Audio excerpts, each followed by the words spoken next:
नमस्ते। आज हम बात करने वाले हैं साउंड के पीछे की साइंस की, मतलब आवाज। ये एक ऐसी चीज है ना जो हम हर पल हर सेकंड महसूस करते हैं, पर इसकी कहानी जितनी सीधी सादी दिखती है असल में उतनी है नहीं। ये बहुत ही कॉम्प्लेक्स और मजेदार है।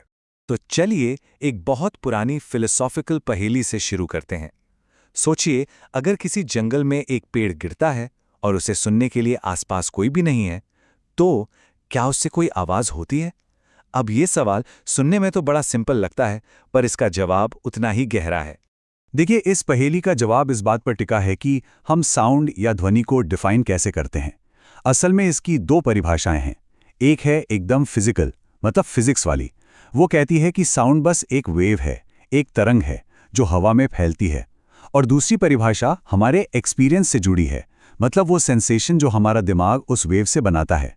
तो ठीक है, चलिए इसमें थोड़ा और गहरा उतरते हैं। सबसे पहले समझते हैं साउंड के फिजिकल रूप को, यानी कि एक वेव की जर्नी को। तो सबसे पहली और सबसे जरूरी बात, साउंड एक मैकेनिकल वेव है। अब इसका सीधा सा मतलब यह है कि इसे चलने के लिए, ट्रैवल करने के लिए किसी चीज की जरूरत होती है, मतलब एक मीडियम की। ये एनर्जी को एक जगह से दूसरी जगह ले जाती है, मैटर को नहीं। और ये मीडियम कुछ भी हो सकता है। सॉलिड जैसे कोई दीवार, लिक्विड जैसे पानी, या फिर गैस जैसे कि हवा जिसमें हम सांस ले रहे हैं। अरे प्लाज्मा में भी। और यही वो वजह है कि स्पेस में, अंतरिक्ष में कोई आवाज नहीं होती। क्यों? क्योंकि वहां कोई मीडियम ही नहीं है। तो साउंड वेव्स के पास ट्रैवल करने का कोई रास्ता ही नहीं बचता। हॉलीवुड की फिल्मों में चाहे जो भी दिखाएं, असल में स्पेस एकदम खामोश है। अब ये साउंड वेव्स दो मेन तरीकों से चलती हैं। गैस और लिक्विड्स में ये चलती हैं लॉन्जिट्यूडनल वेव्स की तरह। मतलब सोचिए कि पार्टिकल्स एक दूसरे को धक्का दे रहे हैं, आगे पीछे दब रहे हैं, फैल रहे हैं। लेकिन सॉलिड्स में ये एक और तरह से भी चल सकती हैं, जिसे कहते हैं ट्रांसवर्स वेव। इसमें वाइब्रेशन आगे बढ़ने की डायरेक्शन के ऊपर नीचे होता है, बिल्कुल पानी की लहरों की तरह। अब यहाँ एक हैरान कर देने वाला फैक्ट है। कुछ फिजिक्स रिसर्च बताती हैं कि साउंड वेव्स का अपना एक बहुत ही छोटा और नेगेटिव ग्रेविटेशनल मास होता है। कमाल है ना? ये दिखाता है कि साउंड जैसी मामूली सी चीज भी अपने अंदर कितने गहरे राज छुपाए हुए हैं। तो अब हम ये तो जान गए कि साउंड है क्या। तो अगला सवाल, ये कितनी तेज है?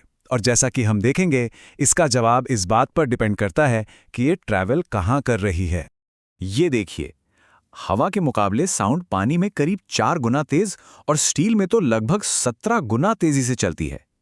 सीधा सा हिसाब है, मीडियम जितना डेंस और रिजिड होगा, साउंड उतनी ही तेजी से उसमें से निकलेगी।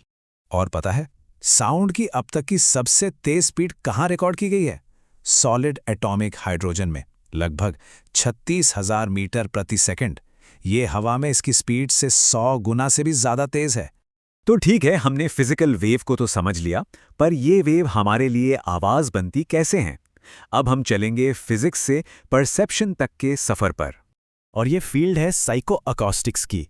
ये वो साइंस है जो पढ़ती है कि हमारा ब्रेन साउंड वेव्स को कैसे इंटरप्रेट करता है और उन्हें एक एक्सपीरियंस में कैसे बदलता है। हमारा ब्रेन साउंड को मेनली 3 चीजों में तोड़कर एनालाइज करता है। पहला है पिच, मतलब आवाज कितनी ऊंची है या नीची। दूसरा लाउडनेस, मतलब कितनी तेज है या धीमी। और तीसरा है टिम्बर, यानी आवाज की अपनी एक यूनिक क्वालिटी। पिच का सीधा कनेक्शन है फ्रीक्वेंसी से। वाइब्रेशन की फ्रीक्वेंसी जितनी ज्यादा होगी, आवाज उतनी ही हाई या तीखी सुनाई देगी। लाउडनेस ये डिपेंड करती है वेव के एम्पलीट्यूड, यानी उसकी एनर्जी पर। एम्पलीट्यूड जितना ज्यादा, एनर्जी उतनी ज्यादा और आवाज भी उतनी ही तेज। और फिर आता है टिम्बर। ये है साउंड की एक अपनी पहचान, उसका कलर। ये सिर्फ एक मेन नोट नहीं होता, बल्कि कई छोटी छोटी फ्रीक्वेंसीज का एक मिक्सचर होता है। और इसी की वजह से हम एक ही नोट पर बज रहे वायलिन और गिटार में फर्क कर पाते हैं। इसे ऐसे समझिए, टिम्बर वो चीज है जिससे हमारा ब्रेन फौरन पहचान लेता है, अरे ये तो एक ओबो की आवाज है। ये साउंड की एक यूनिक आइडेंटिटी है।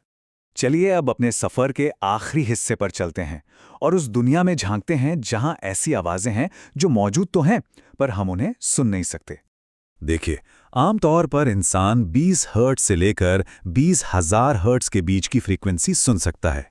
हाँ, उम्र के साथ ये रेंज, खासकर ऊपरी वाली, कम होती जाती है। जो आवाजें हमारी सुनने की रेंज से नीचे हैं, उन्हें कहते हैं इंफ्रासाउंड। हाथी और व्हेल जैसे जानवर इसका इस्तेमाल करते हैं लंबी दूरी पे बात करने के लिए। और जो हमारी रेंज से ऊपर हैं वो हैं अल्ट्रासाउंड। ये मेडिकल इमेजिंग में काम आती हैं। और हाँ, कुत्ते ने सुन सकते हैं। तो चलिए वापस अपनी शुरुआती पहेली पर लौटते हैं। अब हम ये तो जानते हैं कि पेड़ का गिरना एक फिजिकल वेव तो पक्का पैदा करता है, पर क्या उसे ध्वनि कह सकते हैं अगर उसे महसूस करने वाला कोई दिमाग वहां है ही नहीं? इसका जवाब इस बात में छिपा है कि हम चुनते क्या हैं, फिजिकल वाइब्रेशन को या हमारे दिमाग की सेंसेशन को। असल में साउंड दोनों है और यही बात इसे इतना फैसिनेटिंग बनाती है। तो अगली बार जब कोई भी आवाज़ कानों में पड़े तो उस कमाल की जर्नी के बारे में ज़रूर सोचना, जो एक मामूली से कंपन से शुरू होकर दिमाग में एक सेंसेशन बनने तक पूरी होती है।